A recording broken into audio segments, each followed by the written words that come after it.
When someone dies, to find out if inheritance tax has to be paid, you'll need an estimate of the value of their estate. You don't need to value the estate straight away after someone dies, but there are deadlines if inheritance tax is due on their estate.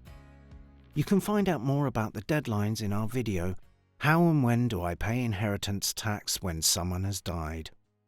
To work out the gross value of the estate, you need to estimate the total amount of all the things the person owned and jointly owned. The rules for valuing joint assets, such as property, jewellery or paintings, are different depending on whether they were owned as joint tenants or joint owners in Scotland, tenants in common or common owners in Scotland. All valuations should be at the date when the person died and could include money in their bank account, property, possessions, and money owed to them when they died. The gross value should also include the value of any gifts made by the person who died. Gifts only count towards the value of an estate if they were made in the 7 years before the person died and the total was over the £3,000 annual exemption. You can read more about gifts on gov.uk. Once you've calculated the total value, deduct any debts to get the net value of the estate.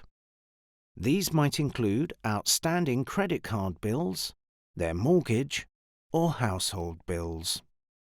You must also take off the value of any assets left to a spouse, civil partner, or charities. This gives you what we call the qualifying value of the estate. Next, work out the inheritance tax threshold that applies. For example, the basic inheritance tax threshold, or nil rate band, is £325,000. An additional threshold may be available if you can claim the unused nil rate band from a predeceased spouse or civil partner. The deceased left their main residence to their direct descendants. If the qualifying value of the estate is less than your threshold, then there's no inheritance tax to pay. If it's more, you'll pay inheritance tax on the amount over the threshold. You can work out the estimate yourself, or you can use the inheritance tax checker on gov.uk. The checker will help you work out an approximate value of the estate and help you decide whether any inheritance tax is likely to be due or not. You can find more information about inheritance tax on gov.uk.